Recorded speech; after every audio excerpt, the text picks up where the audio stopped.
नमस्कार दोस्तों, आप सभी को फिर से स्वागत है मेरे YouTube चैनल शिवाज जीएस में। आज हम लेकर आए हैं पर्सनालिटी 2 वीडियो जिनका हम 400th ईयर बर्थडे सेलिब्रेशन करने जा रहे हैं। उनका नाम है लचित बरफुकन। तो ये पर्सनालिटी वाला सेकंड वीडियो है। जिन लोगों ने हमारे चैनल को सब्सक्राइब नहीं किया है तो रिक्वेस्ट है, प्लीज़ सब्सक्राइब कर लीजिए ताकि नेक्स्ट वीडियो आपके पास पहुंच सके। तो चलिए देखते हैं आज का ये वीडियो। तो चलिए पहले देखते हैं ये लचित बरफुकन है कौन। तो उससे पहले थोड़ा बहुत इंट्रोडक्शन देना ज़रूरी है क्योंकि मेंस का हम जब राइटिंग लेते हैं तो थोड़ा बहुत इंट्रोडक्शन देना ज़रूरी है। तो यहाँ देखिए क्या लिखा हुआ, whenever our motherland tortured by any invaders or plundered by any outsiders, our valiant sons of soil show their courage to keep our motherland safe। तो जब भी हमारे देश के ऊपर विपदा आया है, कोई इन्वेड करने के लिए कोशिश किया है या प्लंडर या लूटने के लिए कोशिश किया है, तो कोई ना कोई हमारे देश का जो सॉइल ऑफ सन है कोई ना कोई निकल के उभर के आया है जो अपने मातृभूमि को बचाने के लिए। तो one of the playback hero मतलब जैसे प्लेबैक सिंगर होते हैं, पीछे रह के काम करते हैं बट उनका नाम नहीं लिया जाता है जनरली। तो वैसे ही है ये तो बहुत बड़े एक हस्ती है बट इनका नाम जनरली हमारे नॉर्मल बुक वगैरह में नहीं लिया जाता है नाम, तो इसलिए उनका नाम अनसंग हीरो में भी आता है। Of our most beautiful north east state, तो नॉर्थ ईस्ट स्टेट आसाम के जो है वहीं से बिलोंग करते हैं ये। इनका नाम है Lachit Barphukan, who stands as a barrier for the Mughal forces during 16th century. जब 16th सेंचुरी में पहले मुगल हमारे इंडिया को अटैक करने के लिए कोशिश किए, लूटने के लिए कोशिश किए, तो यही नॉर्थ ईस्ट ही एक पार्ट था। लगभग अराउंड 600 ईयर तक इसको कोई भी कैप्चर नहीं कर पाया था। तो चलिए देखते हैं इनके बारे में नेक्स्ट स्लाइड में। हाँ, इनका बार्थ कब हुआ था ना, 24 नवंबर 1622 में, और ये एक्सपायर किए थे, डेथ हुआ था इनका 25 अप्रैल 1672 में। तो चलिए देखते हैं नेक्स्ट पेज में। He was born to Momai Tamuli Borbarua. तो बरबरुआ एक है क्या, एक रैंक होल्डर है। हम नेक्स्ट स्लाइड में पढ़ेंगे इसके बारे में। बरबरुआ किसको बोला जाता है, जो मिलिट्री लीडर होते हैं उनको बोला जाता है।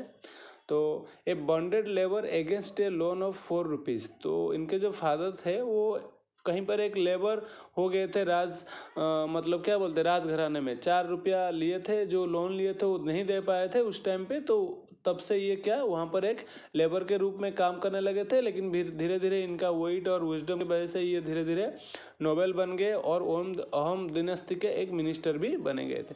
His father was first Borbarua of upper Assam and commander in chief of the Ahom army under king Pratap Singh.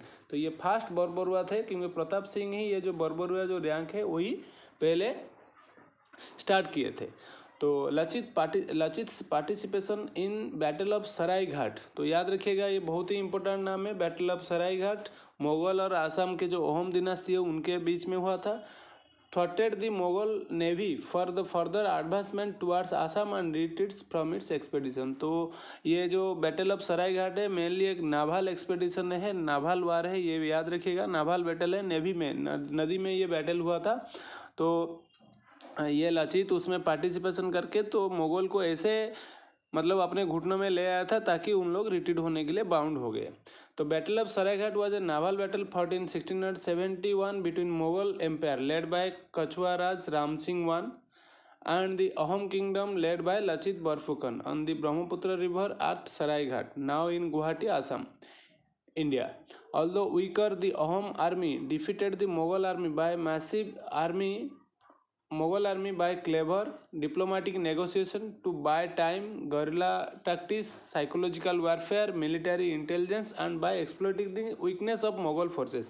Actually क्या हुआ था, पहले तो इन लोगों ने जो मुगल का आर्मी था वो भास्ट था, बहुत लार्ज था। तो इनके सामने जो अहोम डिनेस्टी का थोड़ा सा शॉर्ट आर्मी जो था वो नहीं जीत पाए थे। बट बाद में क्या क्या लचित बोरफुकन ने एक ट्रिक्स अपनाया। देखे कि आर्मी को हम हरा नहीं सकते, तो उनको एक ऐसे ट्रिक बनाया ताकि वो लोग बाउंड हुए कि अपना नेवी को यूज़ करने के लिए, जबकि उस टाइम पे मुगल नेवी क्या था, बहुत ही वीक था।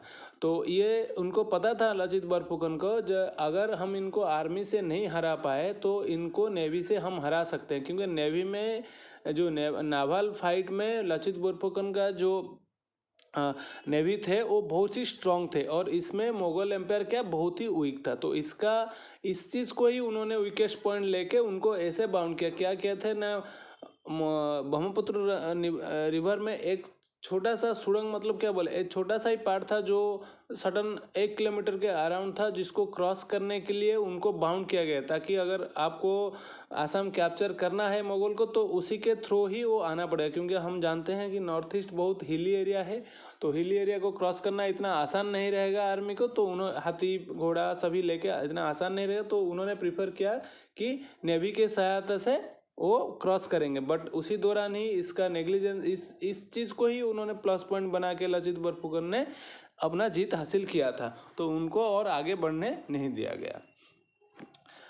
Lachit's clever trick pushed the Mughal army to come with their weakest navy into the battle, which led to their defeat. तो उनको बाउंड किया गया कि आप अपना नेवी यूज़ करो, और उसमें उन्होंने हार गए। तो इनका जो टाइम पीरियड है वो दिया गया है। बैटल ऑफ सरायघाट कब से कब तक था, ये 1672 से स्टार्ट हुआ, जब से लचित बोरफुकन मतलब लीड किए।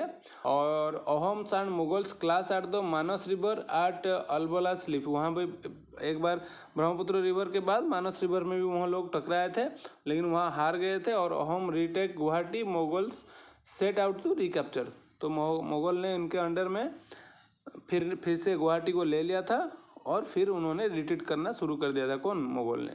When the Mughal army did not succeed to penetrate through the Assam, they tried to deceive the Ahom king। हाँ, और एक चीज़ भी हुआ था। क्या हुआ था? जब इन्होंने देखा कि अभी अहोम आर्मी को डिफीट करना इतना आसान नहीं है, तो पहले से ही उनका पॉलिसी है मुगल लोगों का क्या करना कि डिसीव करना, और अपने अंदर ही टकरार पैदा करके अपने अंदर में ही जो गद्दार है उनको बाहर करके उनको यूज़ करके वो जितना चाहते थे। बट यहाँ पर क्या हुआ कि लचित बोरफुकन को उन्होंने एक मैसेज पे भेजा तीर में कि लचित जो है कुछ ब्राइब ले लिए हैं और हारने के लिए। बट लेटर क्या हुआ, उनका जो प्राइम मिनिस्टर थे कौन ना, अतन बोरगोहें, उन्होंने राजा को कन्विंस करने के लिए सक्सीड हो गए कि ये एक उनका ट्रिक है और ये ट्रिक को हमको पार करना पड़ेगा।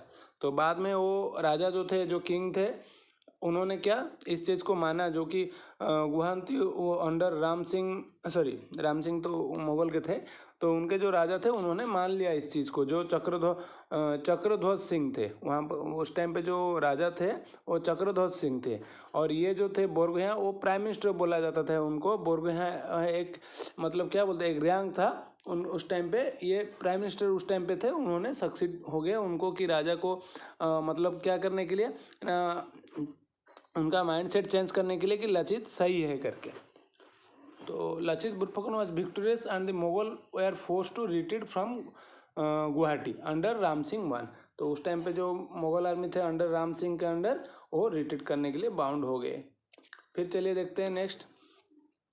और उसके बाद गवर्नमेंट ऑफ इंडिया ने उनको याद रखने के लिए उनके कॉमेमोरेट में गवर्नमेंट ऑफ आसाम ने लचित उनका जो बर्थडे है November 24 is celebrated as Lachit Divas to commemorate the heroism of Lachit Borphukan and the victory of Assamese army at the battle of Saraighat। और एक चीज़ भी है कि अवार्ड भी दिया जाता है कहाँ पर, नेशनल डिफेंस अकेडमी में Lachit Borphukan gold medal award. जो बेस्ट कैडेट होते हैं पासिंग आउट के टाइम पर, जो बेस्ट कैडेट होते हैं उनको भी ये गोल्ड मेडल एवरी ईयर दिया जाता है, उनको याद रखने के लिए। उनका जो वैल्योर था, उनका जो टैक्टिस था और उनका जो सैक्रिफाइस था, उसको याद करने के लिए ये अवार्ड भी दिया जाता है। और उनका डेथ जो हुआ था कुछ इलनेस की वजह से हुआ था, वो ड्यूरिंग बैटल उनका डेथ नहीं हुआ था। तो उससे पहले हम थोड़ा अहोम किंगडम के बारे में भी थोड़ा बहुत नज़र डालते हैं। अहोम किंगडम कब से 1228 से लेके 1826 तक, 1228 से 1826 तक was a late medieval kingdom, मध्यकालीन एक किंगडम था in the Brahmaputra Valley in Assam, which maintained its sovereignty for nearly 600 years, having successfully resisted Mughal expansion in North East India। तो ये जो नॉर्थ ईस्ट इंडिया क्या हुआ था कि मुगल एक्सपांसन से दूर रहा था, किस लिए ना, इन लोगों की वजह से। इनकी जो वैल्योर थी, इनका जो प्रैक्टिस था और इनका जो सैक्रिफाइस और इनका जो क्या बोलते हैं, इनका मतलब ब्रेवरी था, इसकी वजह से क्या हुआ कि मुगल यहाँ तक पहुँच नहीं पाए थे। और ये एस्टेब्लिश्ड हुआ था किसके द्वारा ना, सुखपा के द्वारा, a Tai prince from Mong Mao, present day Yunnan province जो चाइना है वहाँ के प्रोविंस से। It began as a mong in the upper reaches of Brahmaputra based on wet rice. तो ये जो नाम आया था वहाँ से ही, जो ये अहोम राइस था ये वहीं से ही आया है, वेट राइस से ही इसका नाम अहोम आया था। तो चलिए देखते हैं next. Ahom kingdom was ruled by a king. इनका जो एडमिनिस्ट्रेशन था थोड़ा बहुत, किंग को बोला जाता था क्या, स्वराग देव।